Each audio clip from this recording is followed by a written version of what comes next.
Herzlich willkommen. Ja, seit Wochen und Monaten gehen die sogenannten Gelbwesten in Frankreich auf die Straße, um zu protestieren gegen Emmanuel Macron, gegen soziale Ungleichheit, Armut und Ausgrenzung.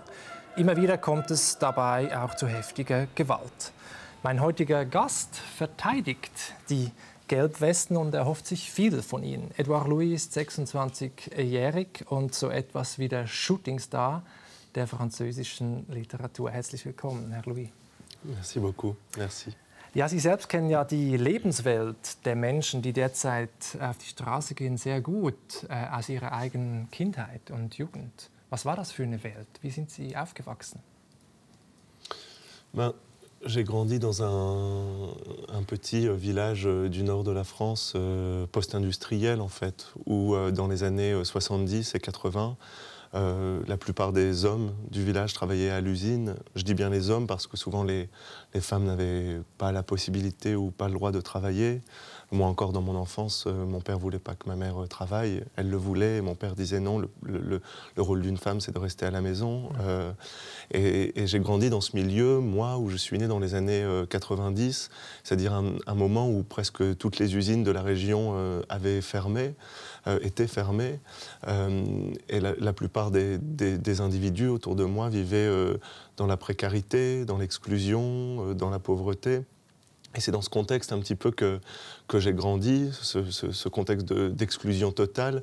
Et j'ai voulu faire de ce monde-là la matière de mon écriture, la matière de mes livres, parce que j'avais l'impression que ces vies, ces corps, ces individus, ces discours étaient totalement exclus du discours littéraire, ou en tout cas en grande partie. Und Sie setzen sich genau in Ihrer Literatur für diese Unterschicht ein, obwohl diese Menschen ihre Jugend und Kindheit eigentlich wirklich zur Hölle gemacht haben. In Ihrem sehr berührenden autobiografischen Roman Das Ende von Eddie lautet der erste Satz: An meine Kindheit habe ich keine einzige glückliche Erinnerung. Oui, parce que en fait, si vous voulez, pour moi, se battre pour des gens, parler pour des gens, défendre des gens, ça ne veut pas forcément dire faire l'éloge de ces gens, ça ne veut pas dire être bon ou mauvais à l'égard de ces gens, c'est être le plus juste possible. Et donc moi, quand j'ai parlé de ce milieu populaire qu'on vient d'évoquer, de ce milieu pauvre, c'était très important aussi pour moi de parler de l'homophobie, du racisme aussi. Le village dans lequel j'ai grandi, un village où les gens votaient à plus de 50% pour le Front National. Comme je vous disais, ma mère aurait aimé travailler, mais mon père ne voulait pas. Elle voulait porter du maquillage, mais mon père lui disait le maquillage c'est pour les putes et tu peux pas en porter. Et donc il y avait cette extrême violence qui s'abattait sur les femmes, sur les minorités, sur les gays, sur les étrangers. Et donc pour moi, parler de tout ça, ça veut pas dire parler moins bien des classes populaires, ça veut dire au contraire mettre encore plus de personnes dans cette catégorie classe populaire. Et moi, j'ai toujours eu l'impression qu'il y avait, et en philosophie, et en littérature d'ailleurs, une forme de tradition de mystification et de mythification des classes populaires, qu'on retrouve même chez les grands écrivains comme Pasolini, comme Jean Genet, qui était une sorte de manière de faire croire que pour se battre pour les classes populaires, pour se battre pour leur vie, il fallait en faire l'éloge, comme si la vie était mieux là-bas, comme si la vie était plus authentique là-bas. Or, pour moi, ce discours de mythification et de mystification, c'est un discours qui rend invisible beaucoup de gens à l'intérieur de ce milieu.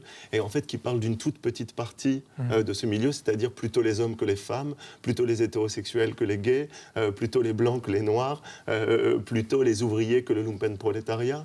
Et donc, finalement, ce qu'on appelait classe populaire me semblait relever plutôt d'une toute petite partie des classes populaires. Et j'ai voulu inclure encore plus de monde dans cette catégorie. Et en plus de ça, et c'est très important aussi de le dire, je pense que dans cette mystification, il y avait une sorte de relent d'idéologie méritocratique, d'idéologie de droite, en fait, d'idéologie conservatrice, qui consisterait à dire, pour vous battre pour des gens, il faut montrer qu'ils le méritent. Il faut montrer que finalement, ils sont des gens bien, qu'ils sont des gens authentiques. Et moi, ce que je veux dire, c'est on se bat pour des gens qui souffrent, peu importe qu'ils le méritent ou pas, peu importe qu'ils soient bons ou pas, on se bat contre des conditions objectives. Genau, bei Ihnen findet man keine Spuren von sozialer Romantik. Es ist wirklich Konfrontation mit der harten Realität. Sie beschreiben das Milieu als fremdenfeindlich, frauenfeindlich, schwulenfeindlich auch. Sie sind da als homosexueller Junge aufgewachsen, muss man sagen.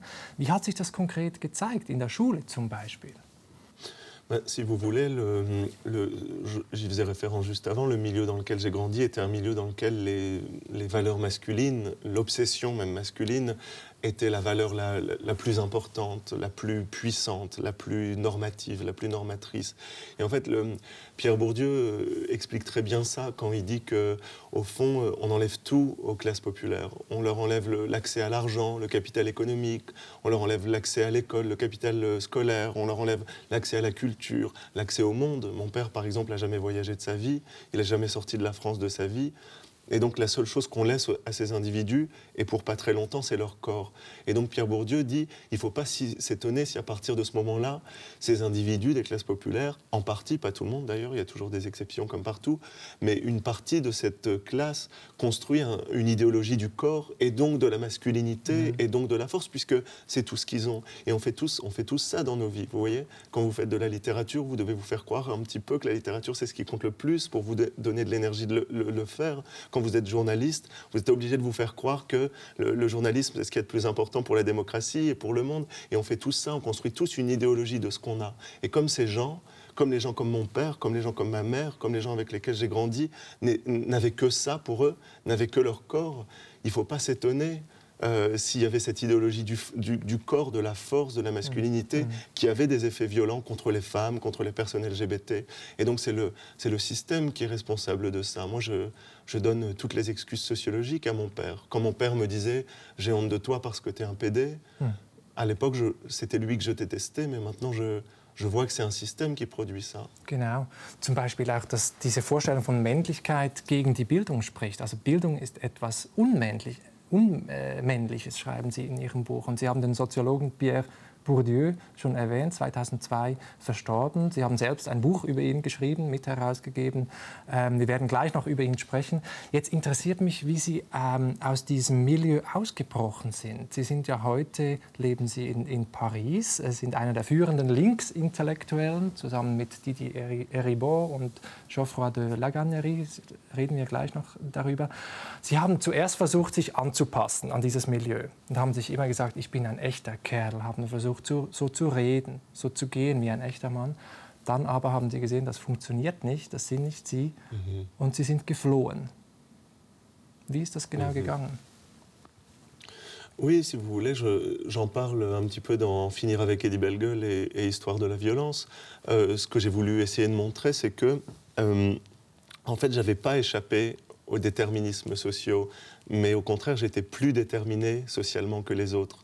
Parce que les gens de ma famille, mon frère, mon père, mes sœurs, ma mère, avaient un déterminisme de classe, c'est-à-dire classe populaire, l'appartenance aux classes populaires.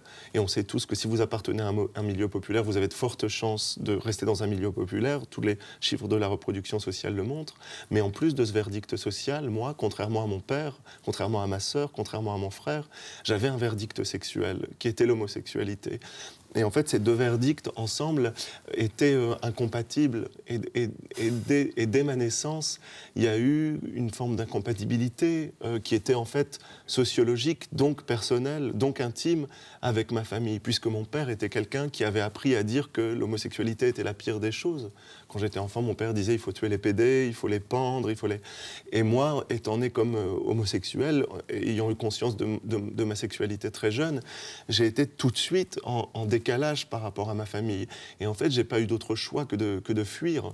Et c'est ce que je raconte dans Das Ende von Eddie, En finir avec Eddie Bellegueule, qui est que pendant toute mon enfance, j'ai essayé d'être conforme, j'ai essayé d'être normal, j'ai essayé de ce qu'on appelait la normalité, de correspondre aux normes de la masculinité de mon milieu, qui encore une fois ont une cause, on l'a évoqué juste avant.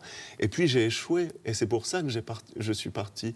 Mais quand j'étais enfant, si vous voulez, moi je voulais que mon père cesse d'avoir honte de moi. Je voulais pas être James Baldwin ou Simone de Beauvoir. Moi, ce que je voulais, c'était que mon père arrête de baisser les yeux quand je parle, parce qu'il trouvait que j'étais trop efféminé, parce qu'il trouvait que je...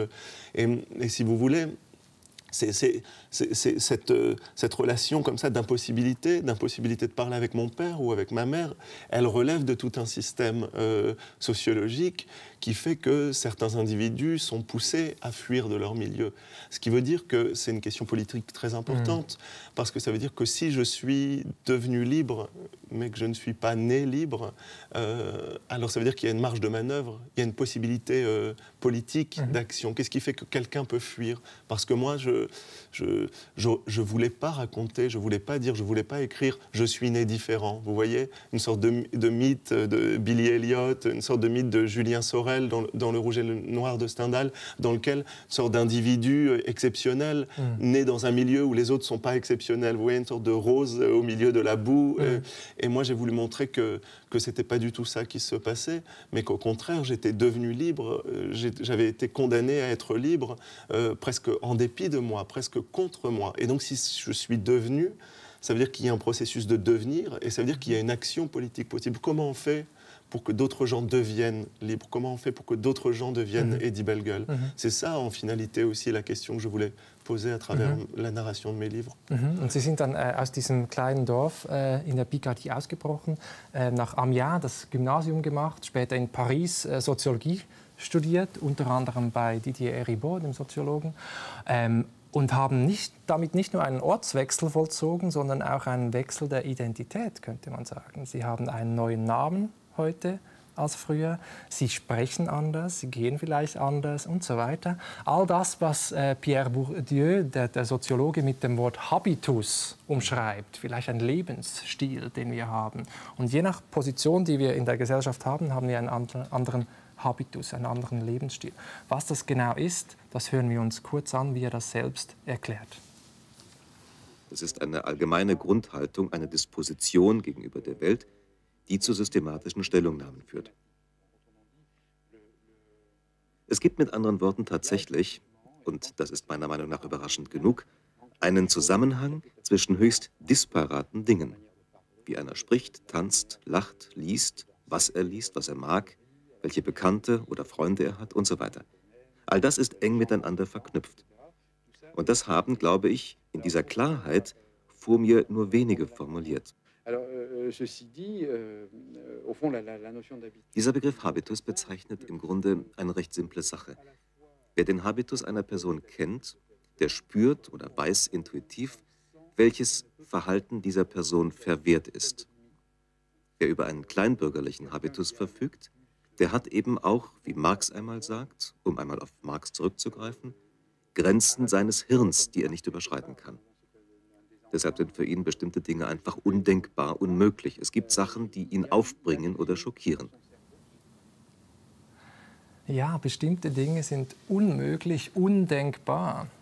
Vielleicht das Ihre Geschichte ist sowas, oder? Oui, c'est-à-dire que moi, il y a des choses qui, dans mon enfance, étaient impensables et impossibles, dans la mesure où notre vision du monde même était biaisée par la place qu'on tenait dans le monde, par la place à laquelle on se trouvait dans le monde, notre situation dans le monde. Moi, je me souviens que quand j'étais enfant, dans le village dans lequel j'ai grandi, mon père pensait que la propriétaire de l'épicerie du village était une grande bourgeoise, que c'était une femme très riche, etc. Et je me souviens, ma mère disait « Oh, elle paye l'impôt sur la grosse fortune », alors qu'en fait, c'était quelqu'un qui était dans les mêmes conditions économiques de précarité que nous, mais simplement, comme elle n'avait pas de patron, comme elle avait un statut différent parce qu'elle possédait l'épicerie du village, on avait une perception symbolique qui était très différente de cette personne. Et ce qui rend cette connaissance partielle du monde, elle rend la question de la transformation sociale très compliquée, parce que comment voulez-vous que les individus aient envie de changer le monde et changent le monde monde s'ils ne savent pas où sont les vrais dominants, où se situe la domination. Okay. Vous voyez, moi, quand j'ai déménagé à Paris, pour ces raisons justement d'habitus croisés, d'un habitus sexuel en plus d'un habitus de classe, j'étais étonné de voir qu'il y avait des dominants toujours plus dominants que ce que j'avais pu imaginer, des riches toujours plus riches que ce que j'avais imaginé. C'était comme si le monde social était sans fin, en fait, parce que ce qui nous apparaissait comme la grande bourgeoise du village, qui était la tenancière de l'épicière, tout à coup, quand je voyais la bourgeoisie universitaire parisienne, sa place dans la hiérarchie sociale changeait complètement, et je comprenais qu'en fait, elle était plus proche de mon père, socialement, que des dominants. Et donc, bien sûr, il y a des perceptions différentielles du monde qui font qu'on ne peut pas accéder à certains modes de connaissance, à certains modes d'analyse. Oui. Es gibt einen zweiten Grundgedanken von dem Soziologen Pierre Bourdieu, den ich kurz mit Ihnen anschauen möchte.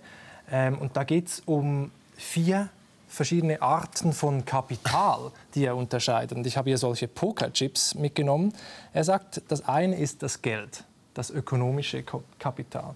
Daneben gibt es aber, wie Sie das schon angetönt haben, auch kulturelles Kapital. Damit meint er im Wesentlichen die Bildung, die Ausbildung, die ein Mensch genießen durfte. Und das dritte wäre dann so etwas wie soziales Kapital, Beziehungen, Netzwerke und schließlich noch symbolisches Kapital, Prestige, Ansehen. Und mit diesen Chips spielen wir im Leben. Die Spielregeln sind dieselben, aber die Chips sind unterschiedlich verteilt. Jetzt interessiert mich bei den Gelbwesten, bei den Gilets jaunes, auf die ich jetzt zu sprechen kommen möchte. Worum geht es denn? Um welche Art von Chips geht es denn Gilets jaunes in erster Linie? Um welche Art von Kapital? Wo möchten Sie mehr?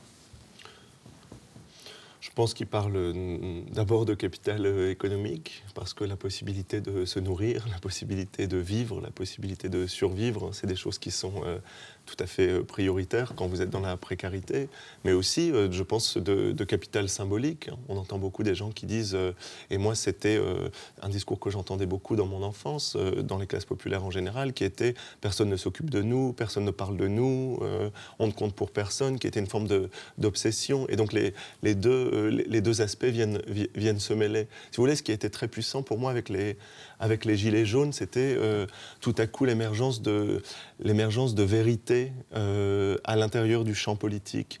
Et ça, c'est très rare. Vous voyez, tout à coup, on entendait des gens qui disaient moi, j'arrive pas à nourrir mes enfants ». On entendait des gens qui disaient bientôt c'est Noël et je ne sais pas comment acheter des cadeaux à mes enfants. Il y a des gens qui disaient ma mère est en train de mourir dans un village à 5 km et j'ai pas les moyens d'aller la voir et m'occuper d'elle alors qu'elle est en train de mourir. Et si vous voulez, moi ces phrases, ce langage me paraissait tellement plus vrai que toute la novlangue technocratique qui avait été inventée par le monde politique pendant ces dernières années, c'est-à-dire les efforts, la responsabilité, la dette, le vivre ensemble, et tout ça qui était en fait des discours qui recouvraient le monde, des discours qui recouvraient la réalité. Et je pense qu'en fait, la réalité, c'est quelque chose de tellement rare en politique, et c'est seulement dans des mouvements de tension, dans des mouvements... Vous savez, il y a cette très très très belle idée que j'aime beaucoup citer parce qu'elle est tellement puissante, il y a cette très belle idée de Gilles Deleuze, le philosophe, qui disait, vous voyez, de mai 68, on a beaucoup dit, c'était le moment du rêve, c'était le moment de l'utopie, c'était le moment de l'imagination d'un autre monde. Et en fait, Gilles Deleuze disait, mais non, c'était tout simplement la réalité. C'était justement pour ça que c'était si beau. C'était une bouffée de réel. C'était des gens qui disaient, moi, je veux mieux vivre. Des gens qui disaient, moi, je veux faire l'amour. Je veux faire l'amour où je veux, avec qui je veux, quand je veux. Je veux avoir des conditions de vie décentes. Et Deleuze avait vu quelque chose de très juste en disant que c'était une bouffée de réel. Et c'est ça, ce à quoi on assiste avec les Gilets jaunes aujourd'hui et avec les grands mouvements sociaux en général, c'est enfin un peu de réalité, un peu de vérité dans le champ politique, qui en fait la plupart du temps est un monde de mensonges et de dénégation. Oui. Diese realen Bedürfnisse, die zum Vorschein kommen, auch jetzt, sagen Sie, in dieser Gelbwestenbewegung, die sich für mehr soziale Gleichheit einsetzen. Wir schauen uns ganz kurz an, wie es eigentlich dazu kam und was bisher passiert ist. Auslöser ist die Steuererhöhung auf Benzin und Diesel. Da platzt all jenen der Kragen, die sich vor dem sozialen Abstieg sehen, die in vernachlässigten Randregionen leben, die den Reformkurs Macrons schon lange misstrauisch und kritisch beäugen, die in Macron den Präsidenten der Reichen sehen, der die Vermögenssteuer abschafft, den Armen die Wohnhilfe kürzt, den Rentnern die Sozialabgaben erhöht. Was bleibt, sind Gewalt und Randale. Bis Macron reagiert. Wir wollen ein Frankreich, in dem man in Würde von seiner Arbeit leben kann. In diesem Punkt sind wir zu langsam vorangekommen. Der Präsident gesteht Fehler ein, zieht die Steuererhöhung vorübergehend zurück, erhöht stattdessen den Mindestlohn um 100 € monatlich. Er ruft zur nationalen Debatte auf, macht aber klar, dass er gewaltsame Ausschreitungen nicht akzeptieren wird. Der Protest der Gelbwesten geht weiter. Ihre Wut richtet sich mittlerweile gegen die da oben generell. Ja, Herr Louis, bringen die Gelbwesten die Revolution, die Sie sich erhoffen? Je ne sais pas, mais en tout cas, dans la mesure où ils apportent quelque chose de l'ordre de la réalité et de la vérité, c'est quelque chose d'important qui est en train de se passer. Parce que moi je ne peux pas m'empêcher d'être ému quand je vois ces images. Je les trouve aussi, ces images de révolte, je les trouve belles, je les trouve très belles parce qu'elles sont très rares. Je les trouve très belles parce que aussi ce qui s'est passé, et ce qui est très rare, c'est que pour la première fois depuis longtemps en France, les dominants ont eu peur. Et ça, pour moi, c'est quelque chose de très beau et quelque chose de très jouissif. Les gens ne s'imaginent pas à quel point la vie des classes populaires, la vie des gens les plus pauvres est structurée par la pauvreté, par la peur qui est engendrée par la pauvreté. War das letzte Mal bei den Banlieue-Unruhen nicht so? Oui, bien sûr, ça avait été un mouvement très important, qui avait d'ailleurs été moins médiatisé, moins relayé par les médias, sans doute parce qu'il s'agissait de personnes non blanches, il s'agissait de personnes noires et arabes, qui sont considérées toujours comme moins français que les autres, et qui, par tout un système politique, médiatique, et qui ont été moins médiatisés. Mais moi, je vois exactement un lien entre les révoltes de 2005 dans les banlieues et le mouvement des Gilets jaunes aujourd'hui. Et ce qui s'est passé dans les deux cas, c'est cette même chose. C'est que, comme je disais, on se rend pas compte à quel point la vie des personnes les plus pauvres est structurée par la peur de ne pas se nourrir, la peur de ne pas payer son loyer, la peur de ne pas pouvoir subvenir aux besoins de ses enfants, la peur de perdre sa maison, la peur de perdre son travail précaire. Moi, toute mon enfance, les vies que je décris dans mes livres, du premier jusqu'à Qui a tué mon père, c'est des vies de peur, c'est des vies de peur permanente. Et si vous voulez, il y a eu quelque chose de tellement fort pour moi de voir que tout à coup, alors malheureusement ça n'a pas duré très longtemps, mais tout à coup les classes dominantes ont eu peur à cause de ces mouvements. Malheureusement ça n'a pas duré longtemps, mais ils ont su dans leur corps pendant quelques instants ce que c'était cette condition presque ontologique de la peur, cette sorte de peur qui constitue tout votre être, toute votre existence. Et ça, il y a quelque chose d'émouvant là-dedans, une sorte de justice, de savoir que les autres savent un peu ce que c'est aussi. Oui. Sind die Gilets jaunes eine linke Bewegung?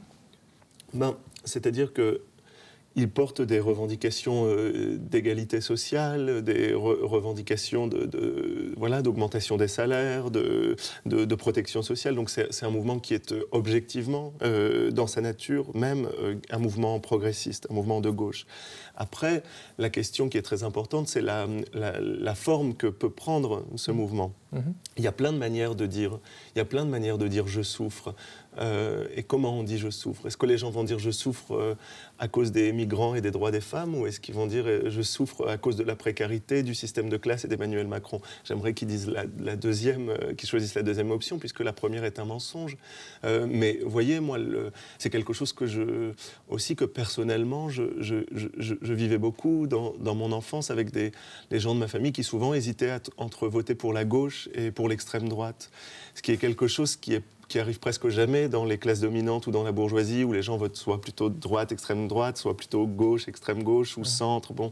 Mais des personnes qui hésitent entre la gauche et l'extrême droite, c'est quelque chose qui est souvent très marqué dans les milieux les plus dominés, dans les milieux les plus exclus, parce que justement, il y a une sorte de recherche de qui parlerait de nous, en fait. Qui parlerait de nous? Qui va être là pour nous défendre?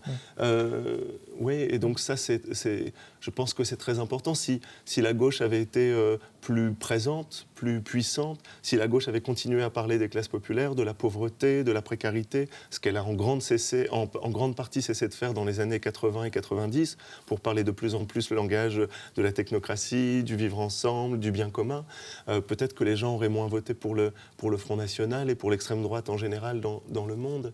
Et donc il y a la question, et c'est aussi ce que j'essaye de faire à travers mes livres, c'est comment créer un espace à l'intérieur duquel les gens puissent dire « je souffre ». Si la gauche ne produit pas un espace à l'intérieur duquel les plus dominants peuvent dire « je souffre », eh bien, ils se tourneront vers d'autres options qu'on ne veut pas, des options nauséabondes, répugnantes et terrifiantes, vous voyez.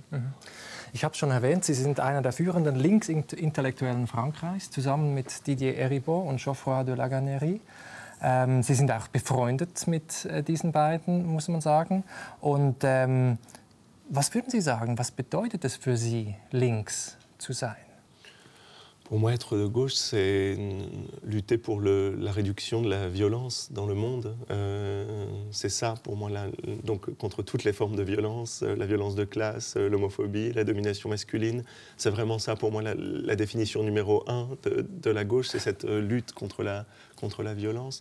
Mais justement, ça veut dire que le mot gauche est un mot qui doit totalement se transformer, se redéfinir chaque fois pour essayer justement d'inclure le plus de formes de violence possible, d'inclure le plus de vie, le plus de corps, le plus d'individus. Et moi, c'est ce que j'essaye aussi de faire, notamment avec Qui a tué mon père, c'est aussi de modifier un peu le langage de la gauche. Moi, quand j'ai commencé à écrire sur les classes populaires, j'avais l'impression que toute une partie des livres sur les classes populaires parler des classes populaires comme on en parlait dans les années 50, comme s'il n'y avait pas eu de mouvement gay, comme s'il n'y avait pas eu de mouvement féministe, comme s'il n'y avait pas eu de mouvement raciste, et comme si le temps s'était figé comme ça. Et donc je pense que j'ai ressenti un besoin très important d'un langage radicalement contemporain sur les classes. Et je pense que, par exemple, ça passe, aujourd'hui, un nouveau langage des classes passe en grande partie par la masculinité. Et c'est ce que je dis quand, dans Qui a tué mon père, j'explique que mon père, dans son enfance, pour construire son identité masculine, il a dû rejeter le système scolaire le plus vite possible parce que ça apparaissait comme quelque chose de féminin, d'efféminé, de se soumettre à la discipline scolaire, aux professeurs. Donc, dans le milieu de mon père, dans son enfance, être un vrai homme, être un vrai mec, ça voulait dire rejeter l'école, arrêter le système scolaire le plus jeune possible et donc ne pas avoir de diplôme et être exposé à avoir des travails durs, mal payés, etc. Et donc je raconte dans le livre qu'en fait, la dépossession économique, la pauvreté tout simplement de mon père, elle est due en grande partie à la domination masculine. Et que si vous luttez contre la domination masculine, vous luttez aussi contre la reproduction sociale et les inégalités. Et donc voilà, ça c'est un exemple parmi d'autres, mais je pense qu'aujourd'hui il y a un besoin radical et urgent dans la lignée de Pierre Bourdieu et d'autres de réinventer ce langage des classes sociales. Interessant. Gegen jede Form der Gewalt und der Diskriminierung, seien das von Homosexuellen, von Schwarzen, von Frauen und so weiter. Das muss die Linke auch mit aufnehmen, wenn ich sie richtig verstehe. Aber im Kern steckt schon die Idee von sozialer Gerechtigkeit. Jetzt habe ich mich gefragt, Frankreich ist Weltmeister der Sozialausgaben, wenn man die Statistiken sich ansieht. Platz 1 der OECD-Länder, 31% des BIP geben die Franzosen für Soziales aus. Platz 3 bei den höchsten Renten, Platz 4 beim Arbeitslosengeld. Haben die Franzosen zu hohe Erwartungen an den Staat? Non, c'est pas assez. Il faut plus. Moi, je sais pas, je connais pas ce chiffre. Je connais pas ces chiffres-là. Ce que je peux vous dire, c'est qu'aujourd'hui, mon père, et c'est l'objet de mon dernier livre, mon père a 50 ans, il est très jeune, il a du mal à parler, à marcher, il a du mal à respirer, il a besoin d'une machine le soir pour respirer, pour que son cœur fonctionne. Il se fait opérer sans cesse de plein de pathologies différentes. Et c'est quelqu'un qui n'a pas une grande pathologie difficile comme un cancer, une leucémie ou quoi que ce soit. L'état de son corps, la destruction de ce corps, elle est due au fait qu'il a été un homme qui était ouvrier jusqu'à 35 ans. À 35 ans, un poids lui est tombé dessus à l'usine, lui a broyé le dos. Mon père a été, comme plein d'autres pères, quand je dis mon père, je parle aussi de votre père, je parle d'un père collectif. À 35 ans, il a été paralysé pendant plusieurs années. Et après ça, exactement comme dans le film de Daniel Blake, de Ken Loach, qui s'appelle « Moi, Daniel Blake », mon père a été poussé, harcelé par l'État pour retourner au travail, coûte que coûte. Et on lui a dit, soit vous retournez au travail, en dépit de l'accident d'usine, en dépit de votre santé détruite, ou soit on vous enlève les aides sociales que vous avez. Et donc c'est soit vous retournez au travail et vous mourrez, parce que votre santé est détruite et que le travail la détruira encore plus, ou soit on vous enlève vos aides sociales et vous mourrez parce que vous n'avez plus d'argent. Et donc, comme je dis toujours, en France, le système propose deux choses aux classes populaires, c'est mourir ou mourir. Voilà. Soit vous retournez au travail coûte que coûte, même si vous avez le dos broyé, même si vous avez la santé broyée, soit on vous enlève tout, on vous enlève l'argent. Et donc moi, je ne reconnais pas ces chiffres dans la vie des gens autour de moi. Et ces chiffres sont des mensonges, pour moi, ça n'a pas d'importance. Jetzt sind wir bei Ihrem neuen Buch Wer hat meinen Vater umgebracht? Sehr, sehr berührend zu lesen und eigentlich eine Anklage der Politik in Frankreich der letzten Jahre und Jahrzehnte. Sie sagen, letztlich verantwortlich für das, was mein Vater gebrochen hat, sein Leben zerstört hat, sind Chirac, Sarkozy, Hollande und Macron. Sie nennen wirklich Namen und Personen. Dann habe ich mich gefragt, ist das nicht zu einfach? Kann man die Schuld so einfach einzelnen Personen zuschieben? Non, moi je ne crois pas. Je crois qu'il y a des individus qui sont responsables et qui ont un pouvoir que les autres n'ont pas. Par exemple, Angela Merkel, elle a choisi d'accueillir 1 million de migrants et de migrantes en Allemagne. Emmanuel Macron ne l'a pas fait. C'est une des seules personnes qui aurait pu le faire en France, qui aurait pu le dire. Et à cause de lui, il y a des gens qui meurent aujourd'hui dans la Méditerranée, il y a des gens qui meurent dans les Alpes, il y a des migrants et des migrantes qui meurent dans les montagnes. Et ça, il y a une responsabilité qui est immense. Moi, ce que j'ai voulu montrer dans mon livre, c'est, pour moi, paradoxalement, Qui a tué mon père, c'est pas un livre qui est plus politique que les autres, que mes 2 autres livres. Parce que j'ai voulu montrer justement comment, pour quelqu'un comme mon père, la politique, c'est une histoire intime, et que pour mon père, une décision de Sarkozy ou une décision de Macron, c'est aussi intime que son premier baiser, c'est aussi intime que la première fois qu'il a fait l'amour, c'est aussi intime que sa relation avec son fils, parce que je me souviens très bien que dans mon enfance, quand Sarkozy a décidé justement de forcer les classes populaires sans travail à retourner au travail, peu importe leur état de santé, peu importe le fait que mon père avait eu un accident à l'usine et qu'il n'arrivait plus à marcher, qu'il avait mal au dos, qu'il avait le dos broyé, moi je me souviens très personnellement que tout à coup, à cause de cette réforme, de cette transformation du système, l'administration a appelé mon père tous les jours, l'a harcelé en lui disant il faut retourner au travail, il faut retourner au travail, il faut retourner au travail. Et donc pour mon père, c'était quelque chose de très intime. Et donc pour moi, ces noms, ces gens, ces décisions qu'ils ont prises, ça fait partie de son corps, c'est l'histoire de son corps. Et vous voyez, moi je pense que c'est très important de le dire parce que ce qui est très bizarre, c'est que quand j'ai publié Histoire de la violence et En finir avec Eddie Bellegueule, où je parlais du monde de mon enfance, où je parlais des classes populaires, où je parlais de l'homophobie, du racisme, de la domination masculine dans mon enfance, et que j'essayais de comprendre pourquoi c'était comme ça, qu'est-ce qui se passait. Beaucoup de gens dans les médias, dans la politique, m'ont dit « Ah mais vous essayez de les excuser en essayant de comprendre, alors que quelqu'un qui dit sale pédé à quelqu'un d'autre ou qui dit sale arabe à quelqu'un, c'est quelqu'un qui est responsable, on ne peut pas enlever la responsabilité. » Et très bizarrement, quand j'ai publié Qui a tué mon père, où je parle de la violence de Macron, la violence de Sarkozy, tout à coup, les mêmes personnes, dans le même espace médiatique et politique, me disaient « Ah non, mais quand même, Macron est pris dans un système, Sarkozy est pris dans un système. » Et donc, en fait, il y a un système d'excuses sociologiques, un système de raisonnement sociologique qui ne marche que si c'est pour les dominants. Vous voyez? Aber Sie würden sagen, beide sind schuldig und beide sind natürlich auch in ihren jeweiligen Milieus drin und in Zwängen drin, also sowohl Ihr Vater als auch Emmanuel Macron. Aber beide treffen noch Entscheidungen, freie Entscheidungen. Weil man hat manchmal schon den Eindruck, dass sie mit diesem soziologischen Blick einen Determinismus ausbreiten und sagen, eigentlich ist man wie ein bisschen gefangen in dieser Position, die man hat.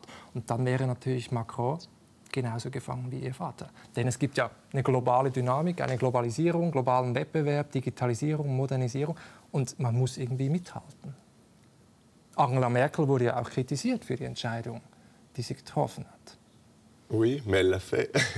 Mais elle l'a fait. Et moi, je crois justement que la notion de déterminisme et tous les travaux de Pierre Bourdieu, et puis avant lui de Rosa Luxembourg, Karl Marx et d'autres, sont des travaux qui remettent, en tout cas qui invitent à se réinterroger radicalement et profondément sur la notion de responsabilité. Et moi, pour revenir à ce que vous disiez tout à l'heure, je crois justement que plus vous disposez de capital économique, plus vous disposez de capital culturel, plus vous disposez de capital symbolique, et plus vous êtes responsable de ce que vous faites. Et qu'il y a donc une responsabilité, en fait, différentielle des individus. Ça ne veut pas dire qu'il faut condamner certains individus plus que d'autres. Moi, je ne crois pas du tout à la condamnation et au système de la punition. Mais, si vous voulez, justement, moi, quand j'étais enfant, on pensait que l'épicière était la grande bourgeoise. Notre vision du monde, elle était biaisée, elle était interrompue par le monde dans lequel on ont été bloquées. Quand vous êtes quelqu'un comme Emmanuel Macron, quand vous êtes quelqu'un comme Jacques Chirac, vous avez accès au monde. Vous pouvez voyager, vous pouvez lire, vous pouvez aller au théâtre, vous pouvez... Et donc votre perception du monde, elle est beaucoup plus complète, elle est beaucoup plus grande. Et donc si vous choisissez de faire quelque chose de violent, si vous choisissez de laisser mourir les migrantes et les migrants dans la Méditerranée, eh bien vous êtes beaucoup plus responsable. Et il y a un système de responsabilité qui n'est pas du tout le même, moi je pense. Et ça, pour moi, je vais vous dire, l'histoire des classes, c'est l'histoire de mon corps, parce que je viens d'un milieu populaire. Aujourd'hui, j'habite à Paris, j'écris des livres, je voyage dans le monde pour présenter mes livres, et je ressens dans mon corps à quel point aujourd'hui je suis plus responsable que je ne l'étais avant, parce que je me rends compte personnellement, individuellement, à quel point ma connaissance du monde, elle était limitée dans mon enfance, à cause de la vie qui nous était imposée, à cause de la vie qui était imposée à mon père ou à ma mère. Et donc moi je pense que, en effet, plus vous êtes dominant et plus vous avez une responsabilité qui est importante, parce que vous avez la possibilité de voir le monde, vous avez la possibilité de connaître le monde, et donc quand vous décidez de laisser des gens mourir, eh ben vous le faites en connaissance de cause. Et on oublie toujours ça, hein. On oublie toujours aussi que la politique, c'est une question de vie ou de mort. Parce qu'il y a quelque chose qui est très bizarre dans le champ politique, c'est que les gens qui font de la politique essayent de cacher la vérité de la politique. Alors que la vérité de la politique, c'est vivre ou mourir. La vérité de la politique, c'est que si vous êtes ouvrier en France, vous avez 50% de chances de plus de mourir avant 65 ans. Si vous êtes noir ou arabe, vous pouvez vous faire tuer par la police. Si vous êtes un enfant LGBT, vous avez 4 ou 5 fois plus de chances de vous suicider. Donc appartenir à une catégorie spécifique, vivre dans un monde spécifique, c'est être exposé à une mort prématurée, au fait de mourir avant les autres. Ce qui fait que les gens qui prennent des décisions politiques violentes ont du sang sur les mains. Ce sont des gens qui produisent la mort d'autres personnes. Et il y a une sorte de négation de cette vérité-là. Et moi, j'ai envie, par mes livres, de rappeler ça, de rappeler cette Réalité-là. Oui. Ja, das zeigen Sie wirklich sehr schön, wie dieses Politische und das Private ineinander geht und wie Politik Auswirkungen hat auf unseren Körper, auf unser alltägliches Leben. Und das fand ich interessant, wo Sie sagen, okay, mit zunehmendem Wissen und zunehmender Macht steigt auch die Verantwortung. Deswegen hat Macron mehr Schuld als Ihr Vater, weil er mehr Möglichkeiten hat. Ich möchte mit Ihnen jetzt noch ein bisschen über Ihre Bücher im Generellen sprechen. Sie sind ja kein Politiker, sondern Schriftsteller. Was ist denn die Aufgabe der Literatur in Ihren Augen? La littérature, elle n'a pas un rôle, et elle en a sans doute plusieurs, et on peut espérer qu'elle ait un rôle plutôt qu'un autre. Pour moi, la littérature, elle a un rôle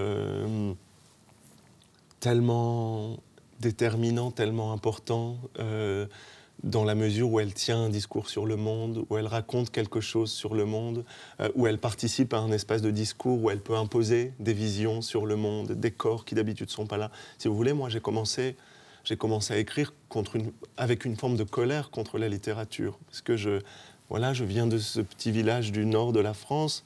Pour les raisons qu'on a évoquées, je vais à Paris, j'étudie.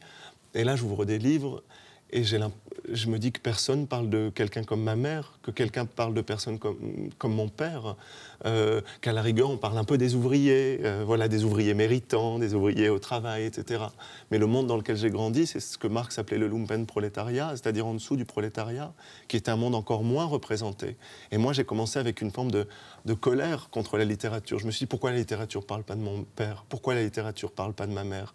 Et donc, j'ai essayé d'accomplir une forme de geste contre la littérature. Et moi, je crois que paradoxalement, l'histoire des écrivains qui valent le coup, qui m'intéressent dans la littérature, c'est des gens qui ont écrit contre la définition à un moment donné de la littérature. Donc c'est Toni Morrison ou Zora Neale Hurston qui écrivent sur les Noirs, du point de vue des Noirs, à un moment où personne ne fait ça, et où si vous faites ça, personne ne vous publiera. Vous voyez, c'est André Gide qui parle de l'homosexualité, à un moment où c'est absolument impossible dans le champ littéraire français. D'ailleurs, il s'est fait insulter vraiment de manière improbable. Et pour moi, l'histoire de la littérature, elle a en fait, contrairement à ce qu'on croit, consistait à une sorte de colère contre la littérature. Moi, quand j'enseigne aux États-Unis, et quand je vois mes étudiantes et mes étudiants, je leur dis toujours, n'aimez pas trop la littérature. C'est malsain de trop aimer la littérature. Vous ferez de la bonne littérature si vous êtes en colère contre la littérature. C'est à ce niveau-là. Sinon, vous allez vous fondre dans une définition de ce qu'est la littérature. Et ça, c'est pas bien. N'aimez pas trop la littérature. Ja. Ja. Sie haben bisher 3 großartige Bücher geschrieben, aber alle sind autobiografisch. Dann habe ich mich gefragt, kann man nur über Armut, Ausgrenzung, Demütigung schreiben, wenn man das erlebt hat? Non, moi je pense que tout le monde a le droit de parler de tout. Je pense que Jean-Paul Sartre parle mieux de la pauvreté que ma mère et que c'est pas forcément avoir vécu des choses qui donne un discours. Alors après, c'est vrai que quand vous avez vécu les choses, ça vous apporte une sorte de... Alors un nouveau capital qu'on pourrait ajouter à tout ce dont on a parlé, une nouvelle forme de capital qui est un capital existentiel, un capital de l'expérience. Mais c'est vrai que voilà, moi je pense que la seule chose qui compte, c'est la question de la vérité en fait. Est-ce que vous dites quelque chose de vrai sur les classes populaires? Est-ce que vous dites quelque chose de vrai sur les transgenres? Est-ce que vous dites quelque chose de vrai sur les Noirs ou les Arabes en France? Et à ce moment-là, c'est ça qui compte. Et vous pouvez être une personne homosexuelle et tenir des discours homophobes. Il y a des grands livres là-dessus d'ailleurs. Et donc moi, c'est ça qui compte. Après, c'est vrai que l'autobiographie, je pense qu'elle a une radicalité qui est très, très grande et très profonde parce que, d'une certaine manière, l'autobiographie vous force à vous confronter à ce qui est écrit encore plus que la fiction. Vous empêche un peu de vous échapper de ce qui est en train d'être raconté. Et en fait, très souvent, le champ culturel, la littérature sont des mondes qui servent à ne pas regarder le monde, qui servent à ne... Vous voyez, il y a une scène que j'aime bien citer, raconter, qui est la scène où Jean-Luc Godard, le cinéaste, reçoit un César d'honneur en France à la cérémonie des Césars. Et Jean-Luc Godard est invité sur scène pour aller faire un discours pour recevoir son César. Et on attend que Godard remercie la personne qui a écrit son scénario, son producteur, sa mère, etc. Et en fait, quand Godard y va, c'est très important, quand Godard y va, il remercie les femmes de ménage, il remercie les standardistes. Et la salle qui est en face de lui, tous ces gens qui sont dans des beaux costumes, avec des belles robes à la cérémonie des Césars, quand Jean-Luc Godard dit ça, tous les gens qui sont dans la salle explosent de rire, vous voyez. Et il y a une sorte de... C'est-à-dire que si vous remerciez un scénariste ou un producteur, c'est bien, et c'est émouvant, mais si vous remerciez une femme de ménage, c'est une blague, c'est drôle. Et quand je me souviens, quand j'ai vu cette scène, je me suis dit, mais en fait, ce rire de la bourgeoisie, ce rire des classes dominantes, c'est comme une technique corporelle pour échapper à ce que Godard est en train de dire, pour échapper à ce que Godard est en train de raconter. Voilà, il est en train de dire, pour que le système culturel fonctionne, il y a de la violence, il y a des gens qui font le ménage pour les autres. Vous voyez, moi, quand je suis un auteur, je fais une conférence, je vais dans un hôtel, il y a quelqu'un qui nettoie ma chambre à l'hôtel, il y a quelqu'un qui nettoie ma salle de bain, il y a quelqu'un qui nettoie... et donc, il y a, si vous voulez, tout un système qui repose, lui aussi, sur des systèmes de domination. Et quand Godard dit ça, tout le monde rit, qui est une manière de ne pas voir ce qu'il est en train de dire. Donc moi, quand j'écris, quand je fais de la littérature, je me dis comment justement empêcher les gens de tourner la tête, comment empêcher les gens de refuser de voir ce que je raconte. Et je pense que l'autobiographie, c'est un de ces outils, un de ces Instruments. Genau, es ist natürlich ein Kapital. Es gibt Glaubwürdigkeit, wenn man das selbst erlebt hat. Und ich meine, in Ihrem ersten Buch, Das Ende von Eddie, das ist irgendwie herzzerreißend. Ich habe geweint, ich kann das jetzt hier sagen. Es ist wirklich unglaublich hart. Ich habe mich gefragt, wenn Sie an Ihre eigene Herkunft zurückdenken, jetzt aus dieser Distanz, welches Gefühl ist da in Ihnen? Ist da so etwas wie Scham für die eigene Herkunft? Ist da vielleicht sogar etwas wie Stolz auch dabei? Sie haben von Kapital gesprochen, das damit einhergeht. Non, moi je ressens plutôt de la colère, parce que je pense que la colère, c'est un instrument de compréhension du monde très puissant, c'est un instrument épistémologique, une manière de voir le monde qui est très importante. Et je me souviens que dans mon enfance, et je le raconte notamment dans Histoire de la violence, quand ma sœur parle d'elle, parle de sa vie, ma sœur ou ma mère, quand elles parlaient de leur vie, elles parlaient de la pauvreté qu'elles avaient vécue, de la violence des hommes qu'elles avaient subie, du fait qu'elles étaient bloquées dans le village dans lequel leur mère, leur grand-mère, leur arrière-grand-mère avaient vécu et grandi. Et quand ma mère ou ma sœur parlaient de leur vie, elles finissaient toujours leur phrase par « mais ça va, j'ai pas à me plaindre ». Et si vous voulez, ce qui voulait dire que cette violence qu'elle vivait, elle s'était reproduite, elle se reproduisait de manière tellement systématique à travers les corps, à travers l'histoire, à travers les générations, à travers le temps, qu'on n'appelait plus cette violence violence, en fait. Cette violence, elle apparaissait comme normale. Et il y a tellement de violence autour de nous qui finit par paraître normale, tellement elle est présente, tellement elle est là, tellement elle se reproduit à l'infini. Et donc pour moi, la colère, c'est un instrument de compréhension du monde, parce que c'est un instrument où vous dites, mais non, en fait, ça, c'est pas normal, c'est pas la vie. C'est pas la vie, c'est la violence. C'est pas quelque chose qui est destiné à être et qui doit être comme ça. Et moi, j'aurais aimé que ma mère soit plus en colère. J'aurais aimé que mon père soit plus en colère. Mais simplement, ce qu'ils avaient vécu avait été vécu par tellement de gens autour d'eux qui finissaient par faire avec. Et donc, moi, je pense que ouais, c'est ça que j'essaye de porter avec mes livres, et c'est ça que j'ai quand je repense à mon passé, c'est cette colère, parce qu'en fait, la colère, il faudrait même se demander si c'est même pas, encore plus que ça, si c'est même pas un instrument scientifique, en fait. Pierre Bourdieu, c'était un homme qui était très en colère, et c'est pour ça qu'il a été un grand scientifique. Et c'est peut-être le critère le plus scientifique qui soit, la colère. Sehr interessant. Die Wut als Erkenntnismittel.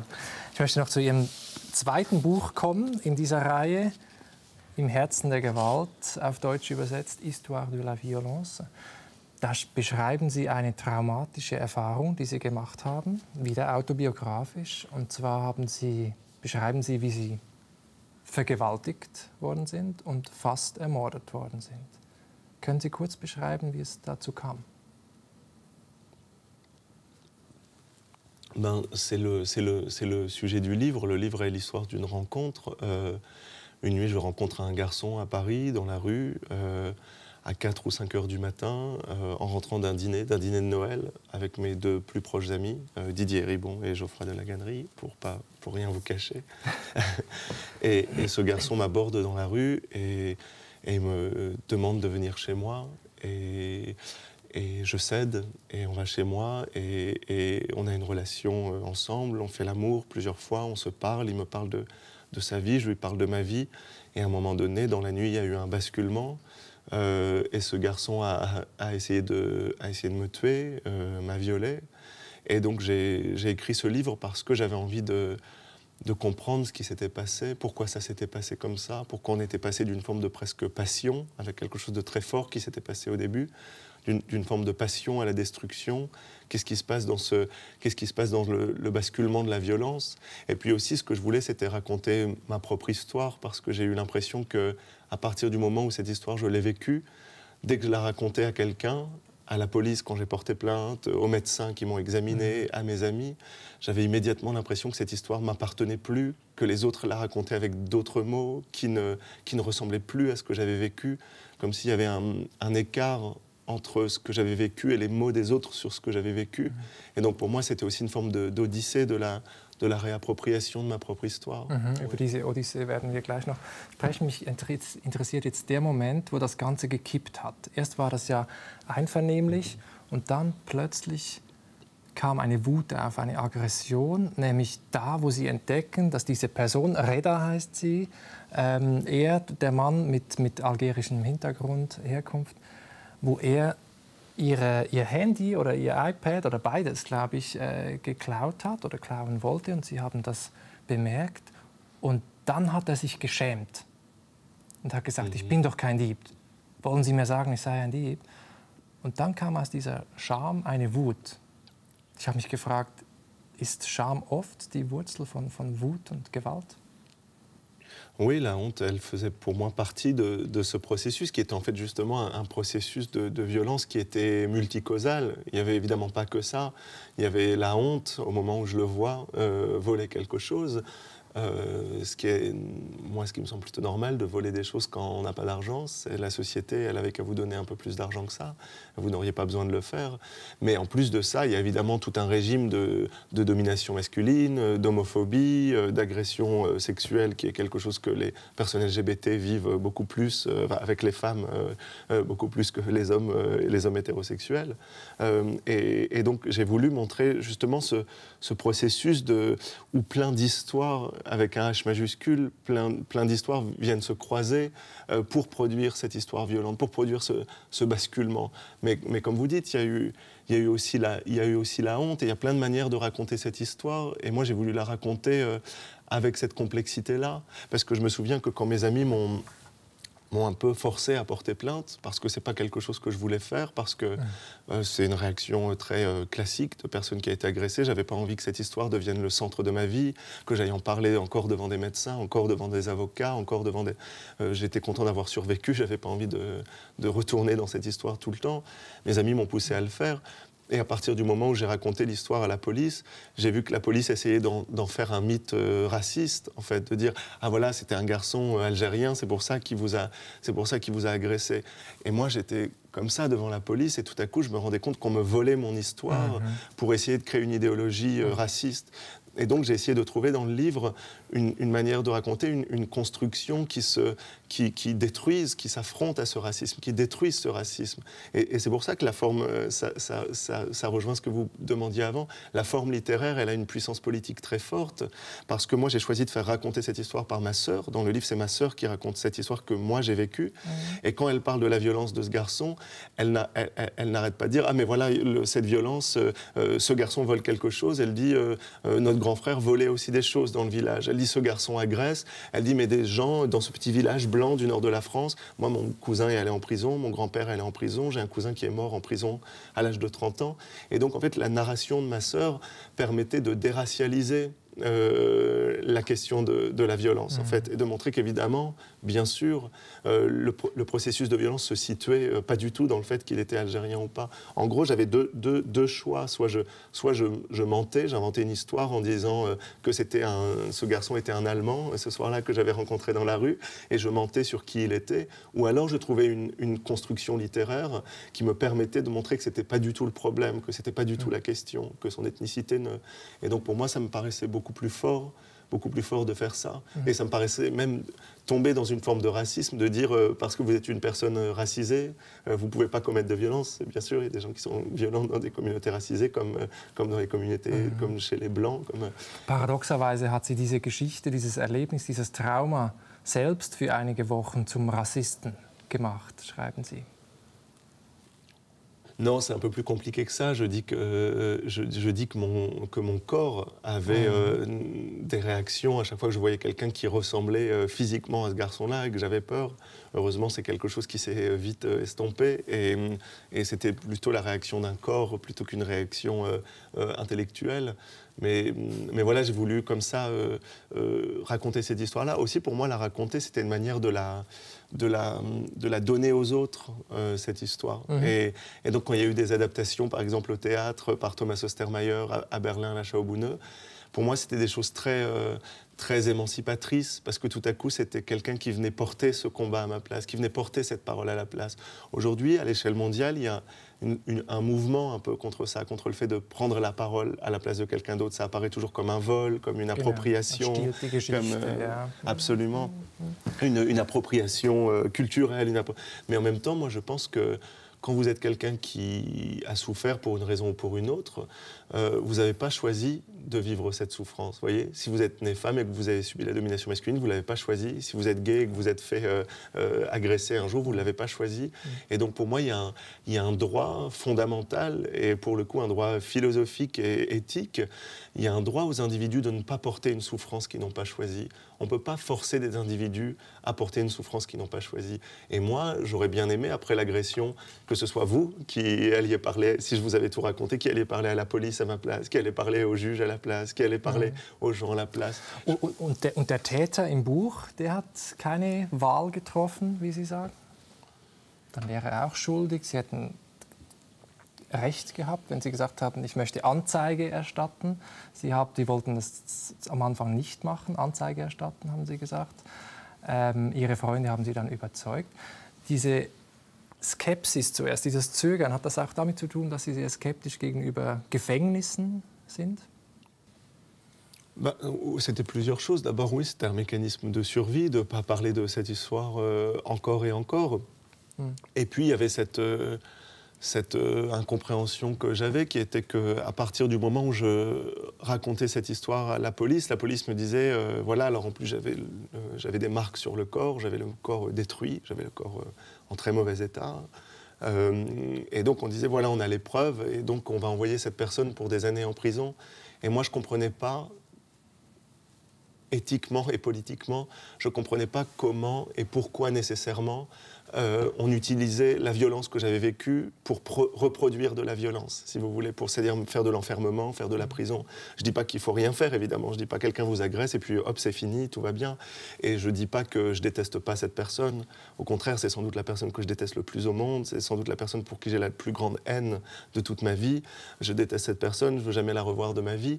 Mais en même temps, ça n'empêche qu'on peut porter un regard critique. Il y a eu des grands intellectuels qui ont critiqué la manière dont la violence pénale fonctionnait. Il y a Angela Davis qui a à la fois écrit sur la domination masculine et à la fois critiqué le système pénal.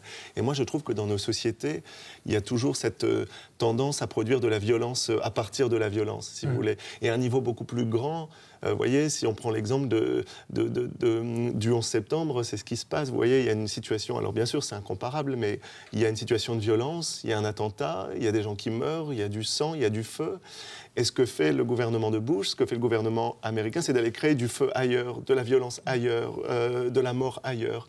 Et c'est un peu cette manière-là dont fonctionne le système pénal aujourd'hui, c'est de dire, puisque quelqu'un a fait souffrir, on va le faire souffrir. Die Rache, der Rachegedanke dahinter, dass man etwas zurückgibt, oder? Das einem angetan wurde. Das Buch heißt auf Französisch Histoire de la violence, Geschichte der Gewalt. Und das ist eine Anspielung auf Michel Foucault, der 2 Bücher geschrieben hat, Geschichte der Sexualität und Geschichte des Wahnsinns.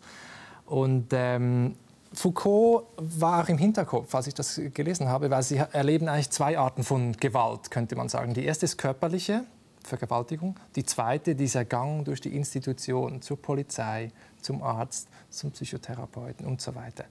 Welche Gewalt ist denn schmerzhafter jetzt gewesen in Ihrem Fall? Die körperliche oder die sichtbare, kann man sagen, oder die unsichtbare? Elles font partie de ce qu'on pourrait appeler un système de la violence, en fait. Et donc, on ne peut pas penser l'un sans l'autre. Et j'ai du mal à établir une hiérarchie entre les deux. Mais en tout cas, il y a eu cette intuition très forte de Michel Foucault qui était que il y avait quelque chose de l'ordre des origines et de la vérité dans la violence. Mon livre s'appelle « L'histoire de la violence », comme les livres de Michel Foucault s'appellent « Histoire de la folie »,« Histoire de la sexualité ».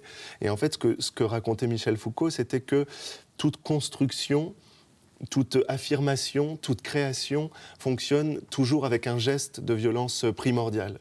Donc Foucault raconte que quand on crée l'idée de la raison, l'idée du cogito, quand la philosophie, notamment la philosophie européenne, la philosophie de Descartes, crée l'idée de raison, elle le fait par opposition avec les fous. Et tout à coup, les fous, qui avaient pu être célébrés au Moyen-Âge de manière relative, mais avec les charivari, qui avaient été des figures fascinantes, etc., tout à coup, le fou se retrouve mis au dehors de la société. Donc Foucault cite cette phrase de Descartes qui dit « Et quoi, ce sont des fous ?»